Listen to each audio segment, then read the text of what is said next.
When we talk about the lore, there is nothing better to start but from the very beginning, when the creators create the universe, when the gods walk the land, and when the time starts to tick. Who are these gods, and who are the worshippers? Let's take a quick look in this video.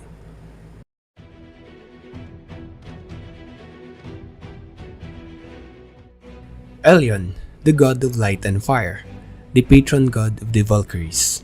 He is a benevolent god that created the lands, the plants, and the animals of the world, or at least that is what the Church of Elion is preaching. The religion of Elion, called Elionism, has far predates the founding of the kingdom of Calphion, and believed to have started way back at the time of the ancients, during the Tower of Wheel incident. Nowadays, the main Church of Elion is located in Calphion City, and has expanded throughout the whole Serendia and Balanos regions, with churches also located in the city of Hydael and Velia. To further the faith of Elionism, warriors of light were being trained by the church, initially inspired by the fighting capability and grace of the former knight Enslar, nicknamed the Valkyrie. Her fairy red hair and battle prowess with weapon twice her size makes her stood out everywhere, and believed that she has the blessing of Elion to wield such weapon. The church has published the Treatise of Valkyries, which is named after Enslar, then proceed to build the Holy College of Calphion, dedicated to train the deserving, and make them the poster warriors of the Church of Elion.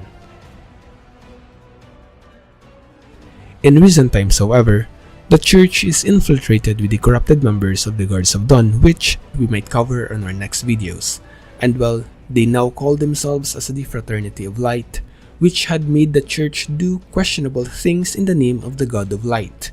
This includes the disappearance of Enslar and the failed summoning of Zarka, and with Elion not intervening since the supposedly first known contact in the ancient times, it begs us the question, does Elion even truly exist?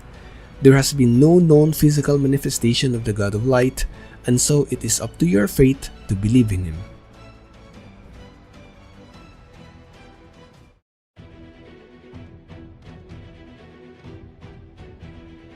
Al is the god worshipped by the kingdom of Valentia, and to some extent the region of Media. Alism teaches the 7 commandments, which are religiously followed by its followers. A yearly pilgrimage is also being done to constantly remind the followers of Al about his commandments. Though sometimes fatal, going to the desert and stuff, completing the pilgrimage throughout the desert is one of the sacred tasks a follower ought to do, and one that many Valentians are willing to risk their lives in completing. The pilgrimage usually starts at the Sanctum Fast, located just west of the city of Valencia. The followers usually does not take any form of food and drinks until they reach the second sanctum, which is not really a good idea when you cross a desert. But this is to remind the followers about Al's teaching to suppress their desires and overcome hardship of life. Fast is the most important commandment. Breaking this commandment will make you ineligible to return to paradise. The second sanctum, called obedience, is the first virtue of the 7 commandments. It teaches people to accept Al as the one true God, and the core of Alan teaching. Obedience is believing and following Lord Al absent of doubt. A life of obedience is a life of belief. The third sanctum, called abstinence, located south of Ebelab Oasis, teaches its followers to suppress bodily and mental desires in order to walk with the Lord. Abstinence is managing the mind with rationality to guide oneself away from self-indulgence. The fourth sanctum, called sharing, located at the middle of the Great Desert, teaches to donate to the poor, making the kingdom of Valencia free from starving populace. And well, it is a popular place for traders, as the sanctum of sharing basically also increases your trade profit when you trade within the city of Valencia. Share with your neighbor, share your heart and property.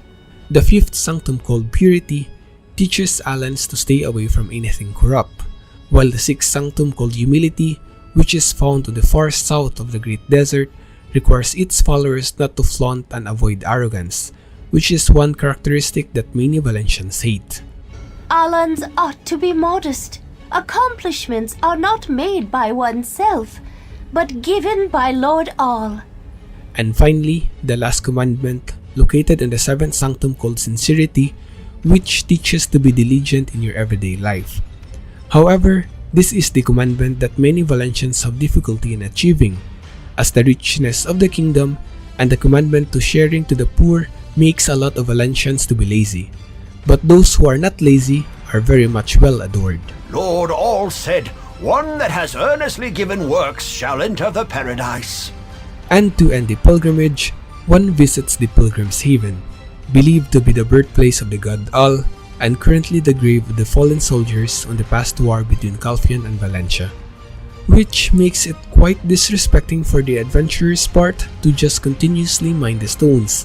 I mean, you are mining the graves of the soldiers for what? To make cooking utensils? Well, I hope you got some conscience the next time you do it.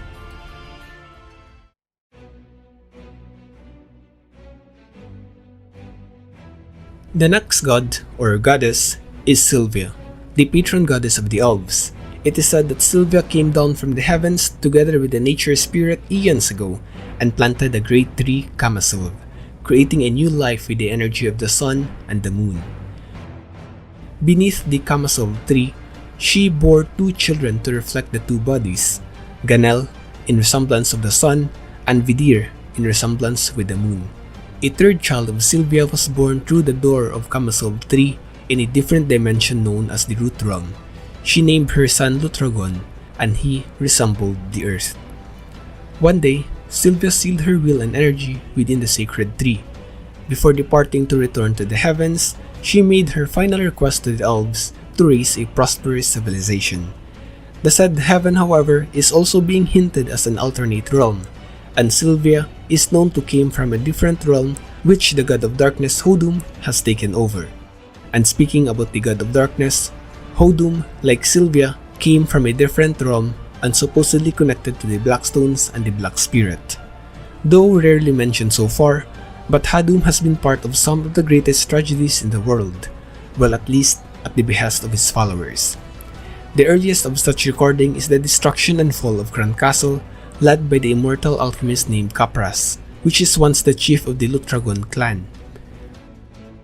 Another tragedy recorded with what the elven race called the Disaster of Darkness, in which Black Spirit has invaded Kamisilvia, causing the death of the Great Tree. And lastly, the Black Death, a terrible disease rotting black the flesh of its victim without mercy or exception, which is supposedly caused by Hadum's realm creeping into the world we live in. We may see more of him in the future, and maybe even Elezra, and even you, the adventurer, is connected to this god. Now, moving on to some lesser gods and deities, which includes the following. Ganel, Sylvia's child who was created in resemblance of the sun, sibling to Vidir, and matron figure of her descendants, who are also called Ganel as a group collective. The majority of these elves desire to live in harmony and communion with the elemental spirits. As with their resemblance to the sun, they are very often righteous and zealous when angered. Vidir, Sylvia's child created in resemblance to the moon, sibling to Ganel, and matron figure of her descendants, who are also called Vidir as a collective group. The majority of these elves believe that the elemental spirits should obey them and that the spirit's power should be subjugated and harnessed.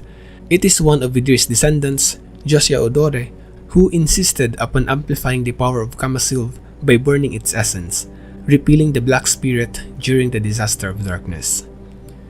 Lutragon, the third child of Sylvia and the patron of the elven archers.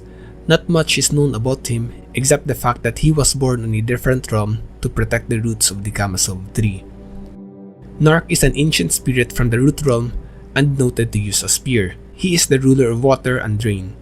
Their symbol is a symbol of Ahib. These elves pray to Nark, asking for rain to quench the arid lands. With these blessings, they grow ivy from which they are able to extract magical power and prepare to siege Kamasilvia. Despite being associated with the Ahib, Nark is not inherently evil. On the night when the Dark Knights escaped from Kamasilvia with the help of the Tooth Fairies, the goddess Sylvia appeared before Nark and asked that he watch over her Vidir children, to which he agreed. Agres, a deity worshipped in Balenos prior being taken over by Calphion and Ilionism. Magoria, the goddess of the wave and the namesake of the great part of the ocean. And lastly, Asula, the god deity in Medea. Although many of the Medians already worship Al, but they are not as zealous like the Valencians, and most likely converted to Alisem in order to have better trading status with the Kingdom of Valencia.